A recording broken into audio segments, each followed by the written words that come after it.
하나님 말씀 보겠습니다. 하나님 말씀 히브리서 4장 14절에서 16절입니다.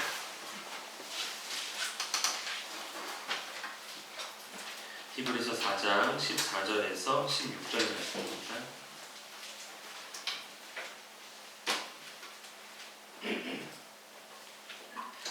히브리서 4장 14절에서 16절 말씀 우리 찾으셨으면 함께 읽도록 하겠습니다. 시작. 그러므로 우리에게 큰 대제사장이 계시니 승천하시니 곧 하나님의 아들 예수시라.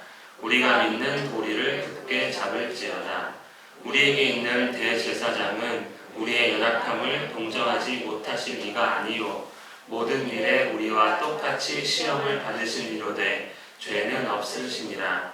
그러므로 우리는 긍휼하심을 받고 때를 따라 돕는 은혜를 얻기 위하여 은혜의 보좌 앞에 담대히 나아갈 것이니라. 아멘. 여러분 인생에서 두려운 것이 있습니까? 두려운 거. 다 두렵죠. 살아가는 것 자체가 두렵습니다. 그 중에 몇 가지 콕 찝자면 실수, 잘못해서 죄를 짓게 되는 것 두렵습니다. 그리고 시험, 이것들은 참 태어나서부터 계속 고생하지 않습니까? 성적도 잘 받아야 되고 입시할 때는 또 떨리고 또 취업 준비하는 거 힘들고 취업해서는 더 또 그 안에서 또 여러 가지 시험이 있습니다. 또 물질 문제, 재물, 재물과 뿐만 아니라 관련되어서 빚 아니면 여러 가지 물질로 인한 관계들이 있습니다. 또 누가 그러더라고요. 사람이 제일 무섭다고. 그렇죠? 관계가 있어도 그 사람이 무섭고 또 요즘에는 또 관계 없는 사람도 무섭고 어쨌든 사람도 무섭습니다. 그리고 요즘에 제가 느끼는 건데 우크라이나 전쟁 보면서 저것도 두렵구나. 왜냐면 우리는 전쟁 세대가 아니니까 전쟁을 모르지만 뉴스를 통해서 들려지는 우크라이나 소식을 보면 참으로 비참하고 힘든 걸 볼 수 있고 또 심지어 전쟁에 관심 없어도 그것 때문에 지금 또 인플레이션이 일어나서 물가가 비싸지고 있지 않습니까? 999원의 기름 넣었던 것 같은데 예전에 지금은 거의 2배로 오르기도 했습니다. 어쨌든 인생에 두려운 것이 많습니다. 왜 이러한 일들이 두려운 것입니까? 왜? 이것 때문에 뭘 당하니까요? 고난 당하니까. 아니면 고난 당할까봐 돈 없어서 시험 못 쳐서 좋은데 취업 못해서 아니면 전쟁이 나서 아니면 사람 잘못 만날까봐 이런 것들은 다 우리의 고난으로 연결되기 때문에 잘못되면 두렵게 되는 것이죠. 그럼 여러분 이런 것들로 인해서 고난 당하는 이유는 무엇입니까? 왜 이것이 우리를 고난 당하게 만듭니까? 죄 같은 경우는 발각돼서 죄 지었는데 안 걸리면은 괜찮은 거잖아요. 그렇죠? 죄를 지어본 적이 없으신 것처럼 저를 쳐다보시는데 아무리 죄를 지어도 안 걸리면 괜찮은데 걸려서 고난 당하는 거 아닙니까? 또 시험은 부진하니까 또 돈은 부족해서 아니면 관계는 실패해서 아니면 전쟁은 약한 국력 때문에 이런 다양한 이유를 붙일 수 있지만 우리가 성경을 통해서 듣는 고난의 원인은 무엇입니까? 욕심 때문에 그런 것이지요. 누군가의 욕심, 나의 욕심, 어떤 남들보다 더 성공해야 되겠다, 남들보다 더 가져야 되겠다는, 내가 저 사람의 것을 뺏어야 되겠다는 이런 여러 가지 이유가 결국 한마디로 정리한다면 욕심 때문에 성경에서는 정욕과 탐심, 그걸 죄라고 부릅니다. 그것 때문에 우리는 고난을 당하는 것이죠. 우리가 힘들었던 그 순간을 생각해 본다면 아마 내 욕심이 가장 큰 지분을 차지하고 있을 것입니다. 그래서 이 욕심의 문제를 해결하기 위해서 어떤 사람들은 돈을 더 벌려고 하고 어떤 사람들은 출세하려고 하지만 어떤 사람들은 예수 그리스도를 찾습니다. 왜냐하면 예수님을 믿으면 어떤 일이 벌어지기 때문에 그렇습니까? 그리스도 예수의 사람들은 육체와 함께 그 정욕과 탐심을 십자가에 못 박았느니라. 고난의 원인이 되는 이 욕심의 문제를 그리스도와 함께 해결할 수 있다고 듣게 된 것이지요. 그래서 그리스도를 안에서 우리는 욕심의 문제를 해결할 수 있습니다. 믿으십니까? 물론 이것이 계속 우리 안에 싸움이 되어서 힘들 때가 있지만 그래도 주님께서 우리 고난의 문제를 이렇게 해결해 주신다고 말씀하고 있습니다. 그래서 우리는 교회에 가는 것이죠. 다른 데 가서는 예수님에 대한 소식을 들을 수가 없습니다. 다른 곳에서는 이 욕심을 채워주려고, 욕심을 채우는 것이 해결책이라고 가르치지만 예수님만은 욕심을 못 박는 것이라고 가르치니까 우리는 교회에 와서 이 소식을 듣게 되는 것이죠.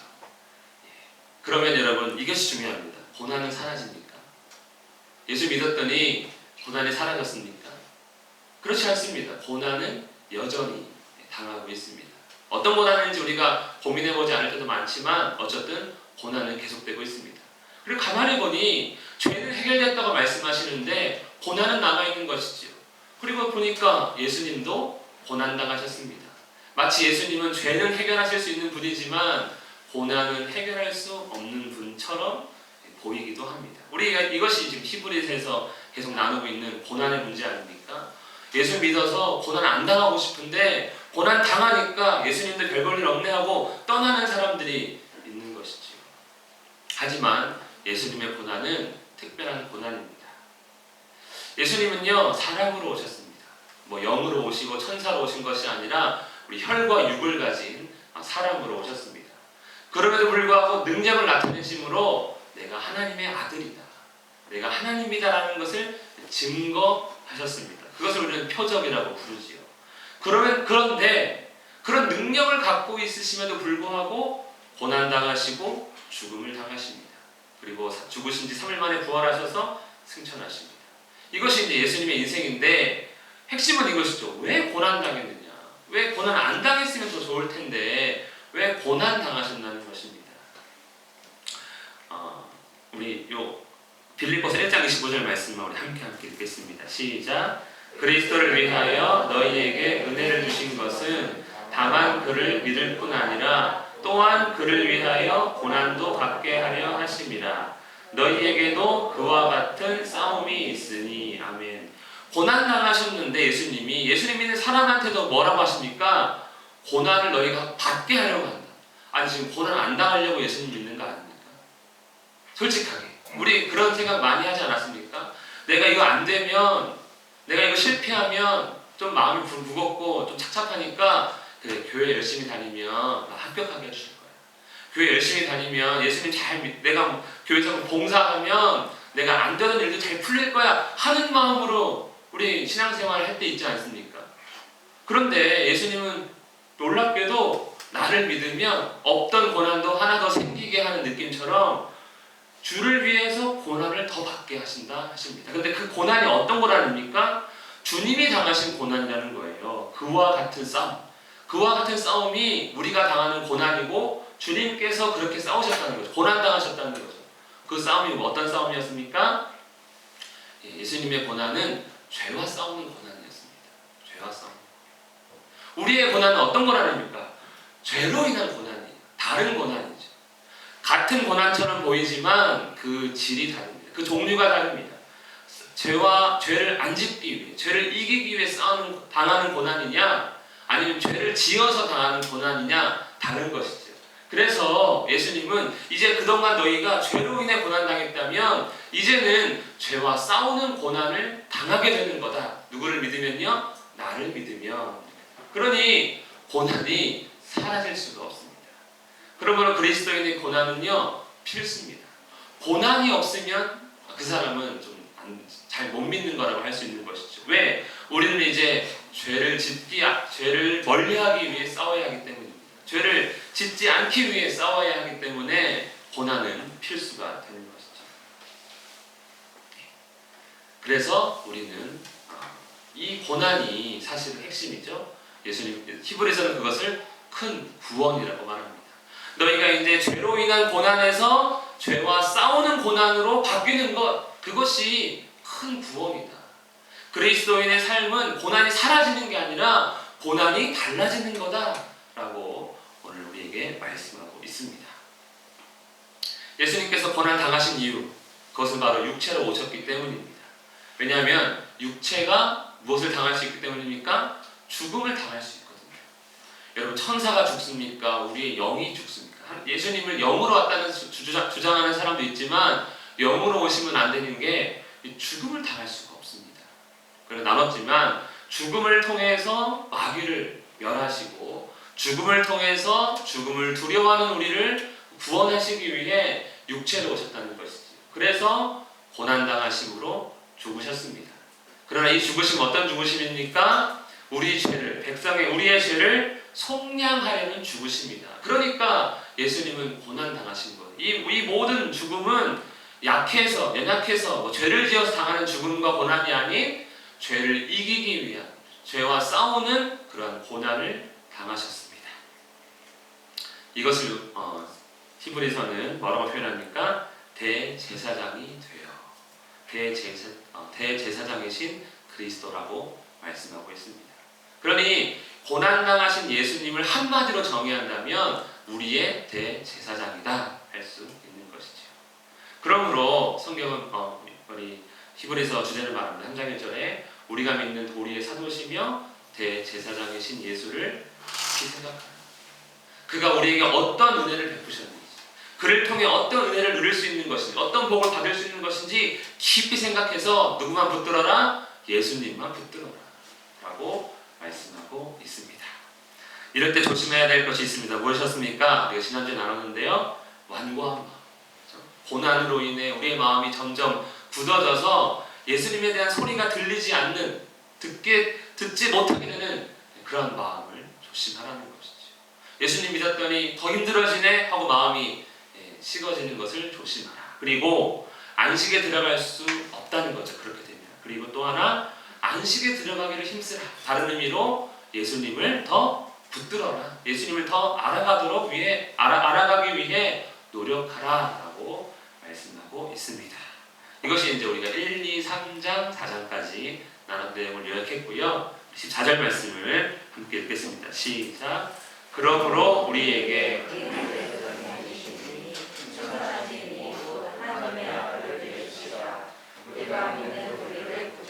일지어다. 아멘.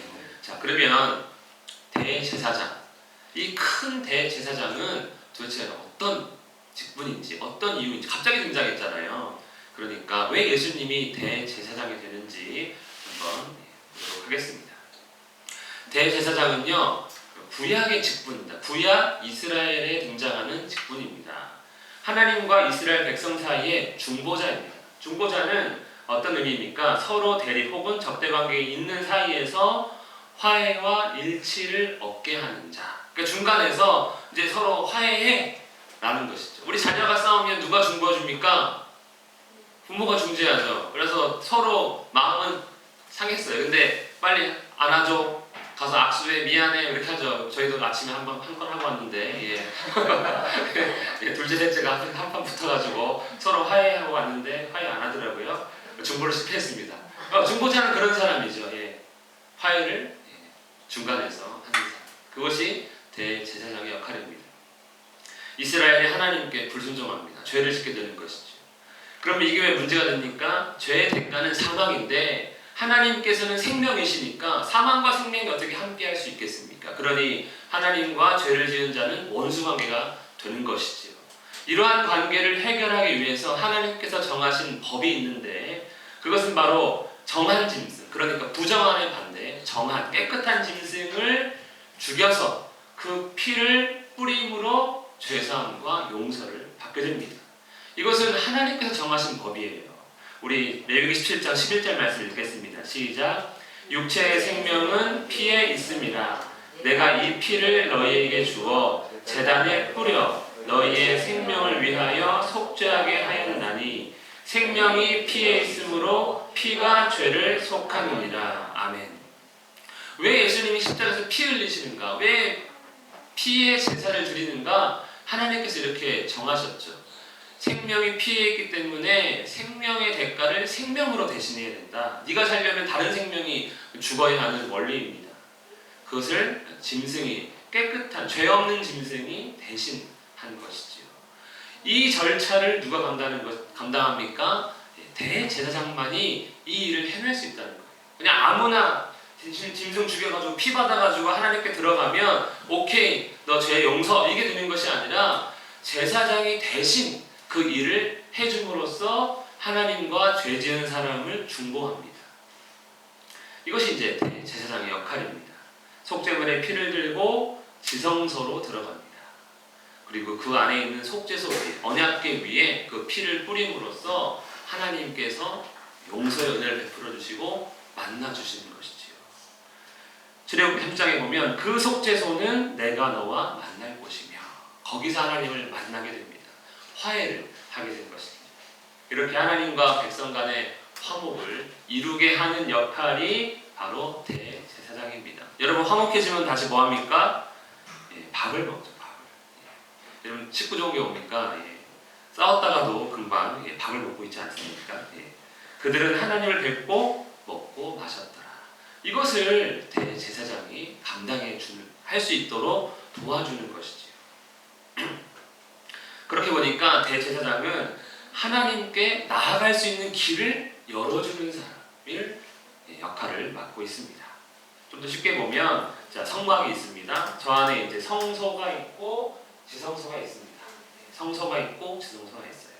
그러면 대제사장은 짐승의 피를 들고 성소 안으로 들어가서 중간에 커튼이 떠 하나 있는데 그 안에 있는 지성소로 들어가서 언약궤 위에 피를 뿌립니다. 그 속죄소라고 합니다. 언약궤는 여기 밑에 있는 상자고요. 저 위에 그룹 천사 양쪽에 둘이 있고 그 가운데 사이를 속죄소, 죄가 속하는 자리라는 의미로 속죄소입니다. 속죄소. 거기서 하나님이 임하신다는 거죠. 거기에 임하십니다. 그리고 은혜를 베푸십니다. 그래서 속죄소를 다른 말로 시은좌, 베풀 시자를 써서 은혜를 베푸는 자리, 은혜 보좌입니다. 여기까지 나가야 되는 거죠. 우리가. 그래야 하나님을 배웠고 함께 할 수 있는 그 일을 대제사장이 감당하는 것입니다. 그러므로 큰 대제사장이신 예수님을 굳게 잡아라. 우리를 위한 유일한 중보자다. 하나님께 나아가는 게 핵심이거든요. 여러분 우리가 유대인이건 누구든 우리가 물질을 많건 어쨌든 모든 것의 핵심은 뭔가 복을 얻고 싶은 건데 그 복이 하나님이신데 하나님께 나아갈 수 있는 유일한 중보자는 예수님밖에 없습니다. 라고 말씀하고 있습니다. 그리고 예수님을 통해 우리가 믿는 것은 무엇입니까? 예수님을 통해 영원한 생명과 하나님 나라에 들어갈 수 있으니 예수님을 굳게 잡아라. 로마서 8장 34절에 보면 그는 하나님의 우편에 계신 자요 승천하신 예수님이십니다. 영광을 얻으셨습니다. 우리를 위하여 간구하시는 자신이라. 그가 우리의 유일한 주님이죠. 예수님 외에는 우리를 위해 간구하는 자가 없다는 사실을 꼭 기억하시고 믿는 도리를 굳게 잡을지어다. 잡으시겠습니까? 네, 꼭 잡기를 축복합니다. 다른 거 잡지 마십시오. 흘러 떠내려갑니다. 우리는 들은 것에 더욱 유념한 복음입니다. 우리가 흘러 떠내려가지 않도록 함이 마땅하다. 떠내려가지 않으려면 굳게 세워진 것을 붙들어야지요. 그것이 예수 그리스도이십니다. 우리 10월 말씀 읽겠습니다. 시작. 우리에게 있는 대제사장은 우리의 연약함을 공정하지 못하실 리가 아니요 모든 일에 우리와 똑같이 시험을 받으시니로되 죄는 없으시니라. 아멘. 예수님은 고난 당하셨습니다. 육체를 가지고 오셔서 배고픔도 견디시고 죄의 유혹도 견디시고 우리가 당할 수 있는 모든 시험을 당하셨다고 말씀하고 있습니다. 그래서 누구를 이해한다고요? 우리를 동정하실 수 있으세요. 단지 자기가 아무런 경험 없이 그래 나도 공감해 이게 아니라 모든 것들을 겪었기 때문에 그래 네가 얼만큼 힘든지 내가 잘 알고 있다라고 말씀하고 있습니다. 이것이 굉장히 중요합니다. 그래서 왜냐하면 이것으로 인해 우리를 진짜 긍휼히 여길 수 있기 때문에 그렇거든요. 내가 당한 일을 다른 사람이 당하면 가서 마음 만져줄 수 있잖아요. 근데 나는 안 당했는데 다른 사람 당한 일은 내가 가서 어떻게 할 수가 없습니다. 무슨 마음인지 이해가 안 되니까 말 한마디가 어려운데 예수님은 그렇지 않다. 우리의 어려움을 이해하시고 우리의 연약함을 아시기 때문에 그래 네가 그 죄 앞에서 힘들어할 수 있는 거 내가 알고 있다. 네가 고난당할 때 얼마나 어려워하고 괴로워하는지 내가 잘 알고 있다. 오죽하면 예수님께서도 십자가에 못 박혀 죽기 전에 어떻게 기도하셨습니까? 할 수만 했다면 이 잔을 내게서 좀 걷어간다. 나 안 죽으면 안 돼요. 나 꼭 죽어야 돼요. 이렇게 기도하셨잖아요. 그리고 마지막에는 그래도 하는 뜻대로 하겠습니다 했지만 그만큼 고난은 두려운 것이거든요. 근데 그것을 우리 주님은 이해하고 계십니다. 병상면이죠. 죄로 인한 고난, 또 의로 인한 고난을 모두 이해하십니다. 그런데 여러분, 율법은 어떻습니까? 율법은 사정을 봐주지 않습니다. 그렇죠? 히브리서의 독자들인 유대교로 가고자 하는 그 사람들, 같은 하나님인데 굳이 예수 믿고 고난당할 필요 있느냐? 우리 유대교로 가겠다 하는데 율법 어떻습니까? 사정을 봐주지 않습니다. 법에는 정이 없습니다. 우리가 가끔 TV를 보다가 뉴스를 보다가 정말 참혹한 죄를 지었는데 징역 5년, 이러면 기가 찹니다. 아니 그게 왜 징역 5년이냐는 거예요. 왜? 사정을 안 봐주니까 그냥 그 죄는 전후 사정 관계없이 5년짜리예요 라는 거죠. 또 어떤 죄는 사정 좀 봐주면 괜찮을 것 같은데 사정 안 봐줘서 더 큰 형량을 때리기도 합니다. 왜? 법은 사정을 봐주지 않습니다. 법은 사람을 긍휼히 여기지 않습니다. 그냥 정죄할 뿐이죠. 하지만 우리 예수님은 어떻습니까? 우리를 긍휼히 여기셔서 우리를 위해 간구하시고 우리 아픔에 함께 하시는 분이시니 얼마나 우리 주님이 좋으신 분이십니까? 우리 마지막 16절입니다. 시작. 그러므로 우리는 국민하심을 받고 때를 따라 돕는 은혜를 얻기 위하여 은혜의 보좌 앞에 담대히 나아갈 것이니라. 제일 중요한 건 은혜의 보좌 앞에 나가야 됩니다. 아까도 말씀드렸지만 거기서 하나님을 만나게 되는 것이지요. 이렇게 은혜의 보좌 앞에 나아갈 수 있도록 예수님께서 길을 열어주셨습니다. 그 휘장 때문에 1년에 한 번만 들어갈 수 있는 그곳에 이제는 자유롭게 담대히 나아간다. 이게 자유롭게 나아갈 수 있다. 어느 때든지 내가 하나님을 만나고자 한다면 자유롭게 나아갈 수 있는 게 해주신 분 바로 예수님이다 라고 말씀합니다. 그러니 14절의 말씀처럼 예수 그리스도를 굳게 잡을지어다. 그것이 하나님께 나아갈 수 있는 방법입니다. 그러면 하나님께서 우리를 때를 따라 돕는 은혜를 베풀어 주실 것입니다. 믿으십니까? 물론 이것이 조금 불만이긴 해요. 내가 원하는 때는 아니라는 사실이죠.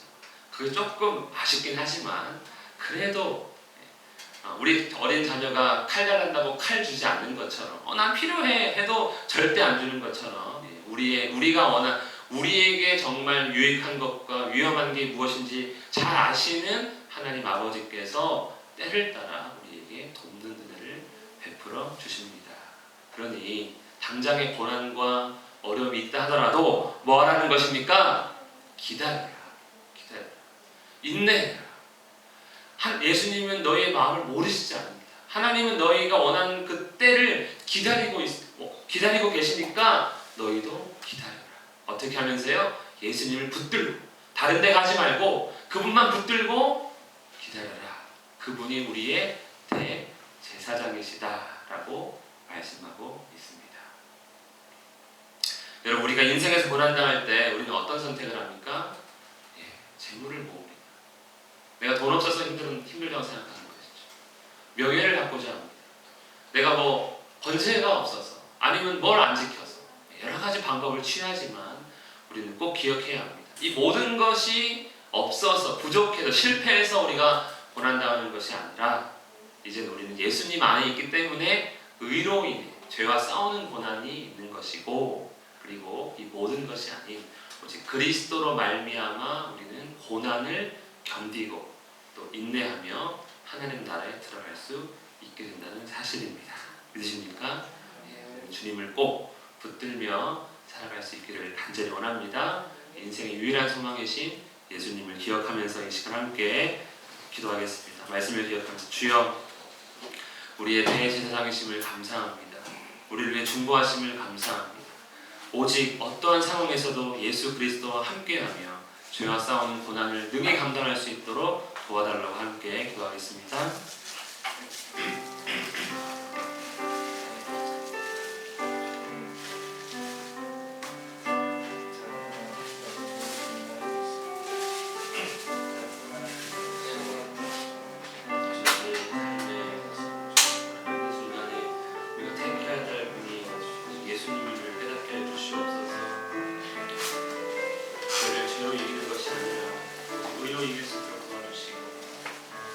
예수 그리스도의 불길물을 말미암아 떠내려가지 않게 하시고 주님께 함께함으로 하나님 앞에 담대히 나아갈 수 있는 우리가 되도록 역사해 주시옵소서. 우리를 불쌍히 여기시를 원합니다. 우리를 도우시기를 원합니다. 항상 주님만 바라보고 주님을 따라 큰 은혜로 우리를 도와주시고 함께하여 주시옵소서. 주님을 알아가는 것과 주님과 함께하는 것이 우리의 큰 기쁨 되게 하시고 큰 소망 되게 하시고 큰 위로가 될 수 있도록 역사하여 주시옵소서.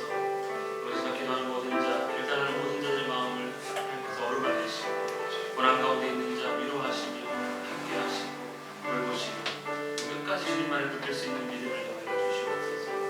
주님 함께하시기 원합니다. 주시옵소서. 살아계신 하나님 아버지, 고난 중에 있는 자 있습니다. 불쌍히 여겨주시고 예수 그리스도의 이름으로 붙들어 주시옵소서. 죄를 죄로 돕는 것이 아니라 죄를 의로 싸우게 하시고 그리스도와 함께하며 하나님 앞으로 담대히 나아가는 우리 모두가 되게 하여 주시옵소서. 예수님 이름으로 기도합니다. 아멘.